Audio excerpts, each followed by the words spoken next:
And then 29.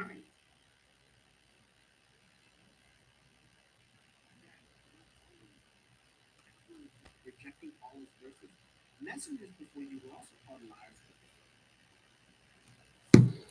All right, guys. Sorry, something's up with my internet or something, but it keeps cutting out. Like, actually, this is the third time it's happened. So this is going to be part two. The we're continuing reading the sixth surah. But guys, this is annoying here. So we're going to continue here. I think it cut off around verse 33. Cut off around. We'll see. And this is annoying. I don't know why it's doing this. Like, it's literally 1 o'clock. Like, it should not be cutting out. Don't make sense. Um, I don't know why it's doing that, but let's continue here. So, 33, let's go back.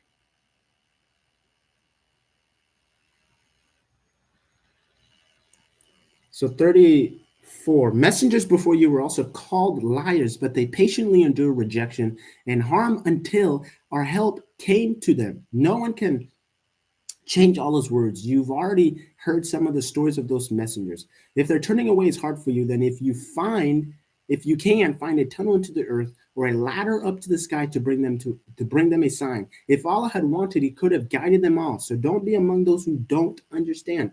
Only those who truly will respond. As for the dead, Allah will raise them up, and then they will return to Him. They say, wasn't a miracle come down to him from his Lord? Say, Allah certainly has the power to send down a miracle, but most of them don't understand.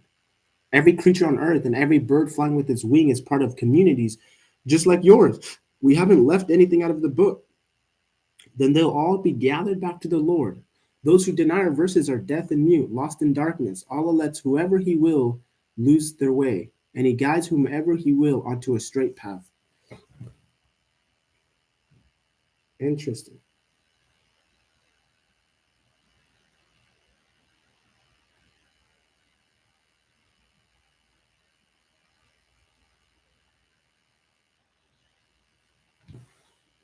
Mm,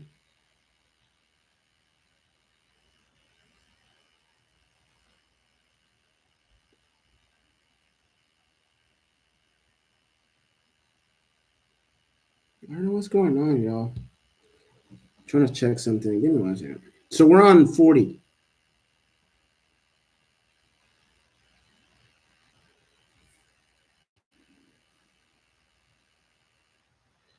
We're on 40.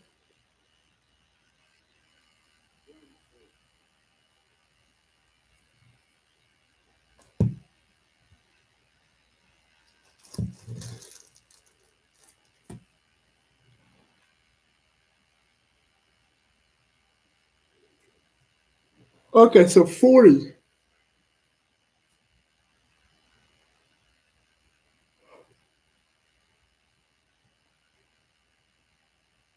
Say, think carefully.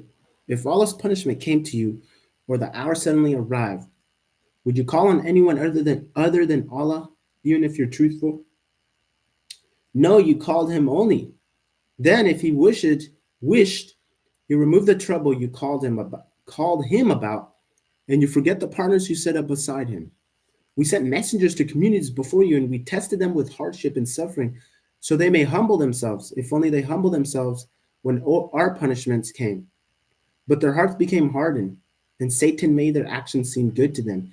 So when they forgot the warnings they'd been given, we opened the doors to everything for them. Then, just as they were happily enjoying what they received, we suddenly took hold of them, and they fell into deep despair.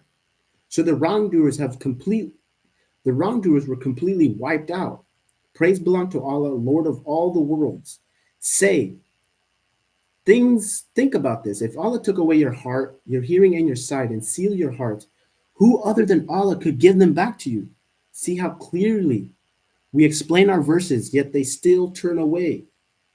So tell me, if Allah's punishment came upon you suddenly or openly, would anyone but the unjust people be destroyed?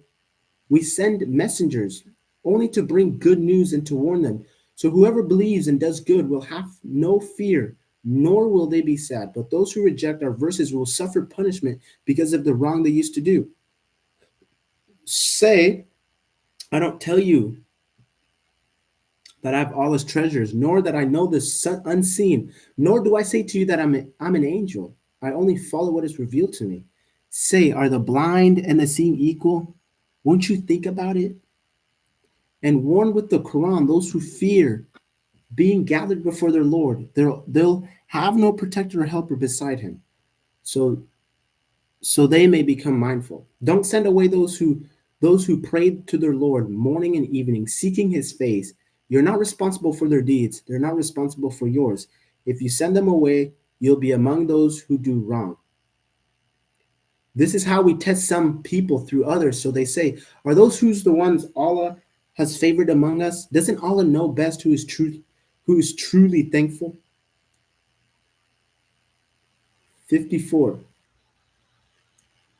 When those who believe in our verses come to you, say, peace be upon you. Your Lord has promised himself to be merciful. If any of you does wrong out of ignorance, then repent afterwards and make things right. He is truly forgiving and merciful.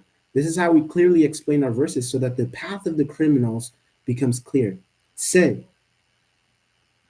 I've been forbidden to worship those you call upon beside Allah. Say, I won't follow your desires, because if I did, I'd lose my way and won't be among those guided.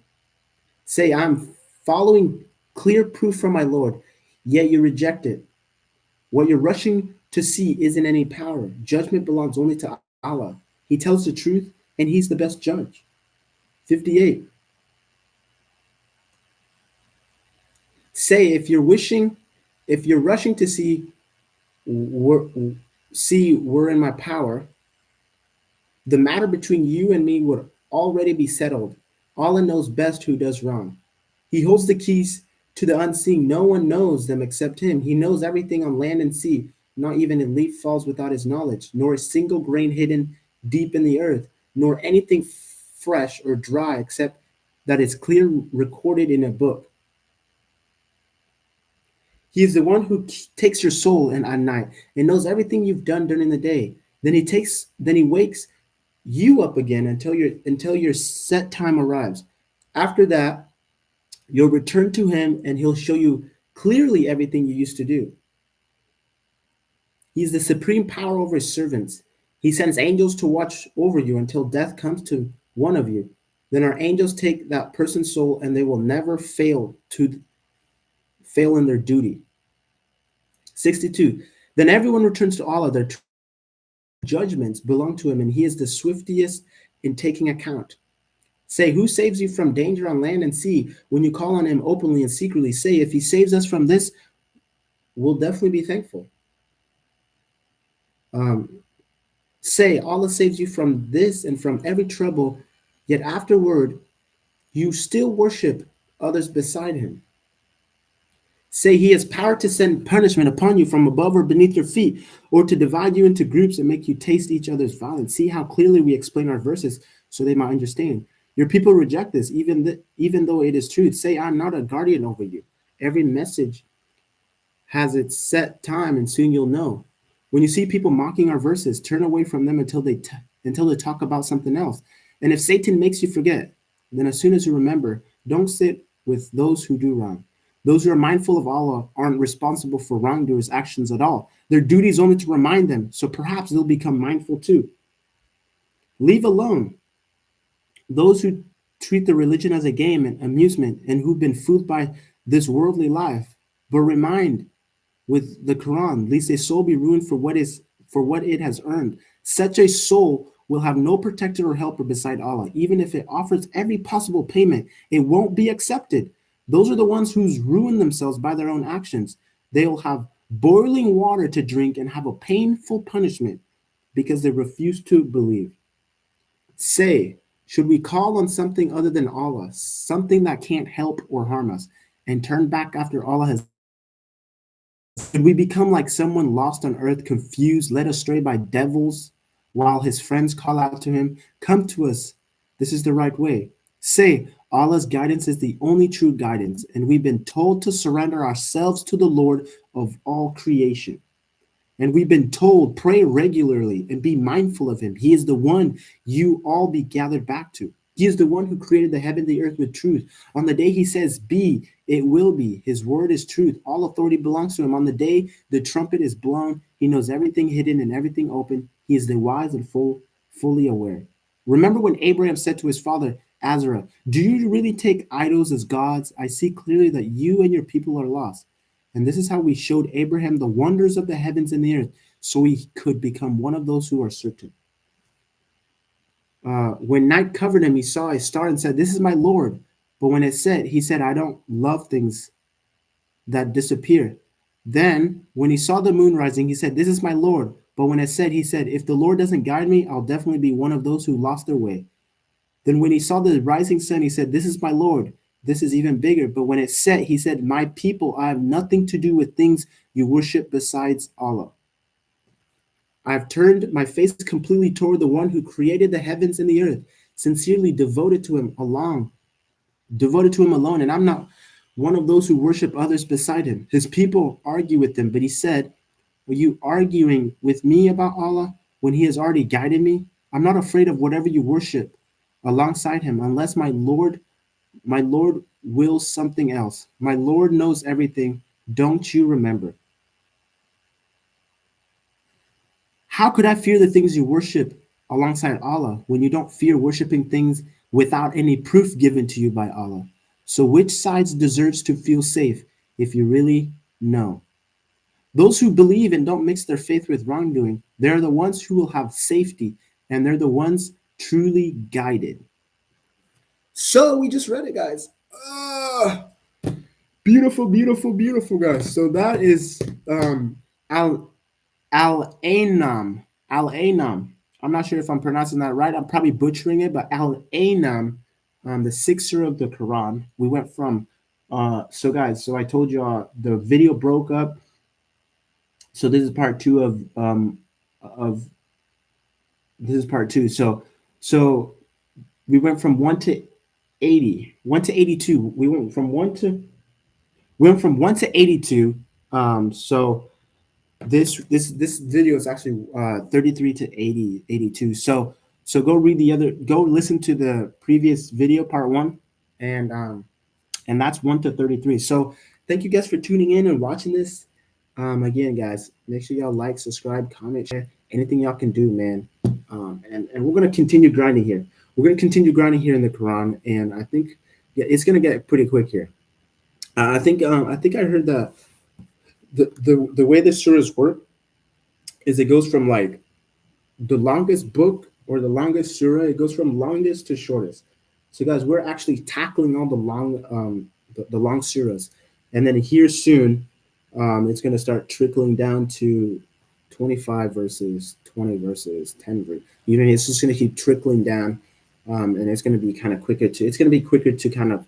We're going to be plowing pretty quick here, after we kind of dig through these longer surahs. But yeah, we should be done, man. Like by the end of this month, definitely we should be done. If we're consistent, the Quran should be finished by the end of this month. It's September 10th, 2025. So we got like 3 weeks. So we should be definitely done. But again, guys, thank you guys for tuning in. And I told y'all I'm sorry for the videos breaking up, and that kind of annoyed me. But hey, man, we're able to finish it. We keep moving on, man. When things fall apart, guys, you know what you do? You keep going. You keep going, right? Because the things that happened in the past, you can't change that. But you sure can change what happens in the future. You can make the future what you want it to be, right? So whatever that was, yeah, guys. So make sure y'all tune in for the next surah. We're gonna finish we're gonna be finishing the sixth surah. So make sure y'all don't miss that. Don't miss. We're gonna finish the sixth surah, and then we're gonna continue going. So, yeah, y'all stay safe. Stay safe, man. Yeah.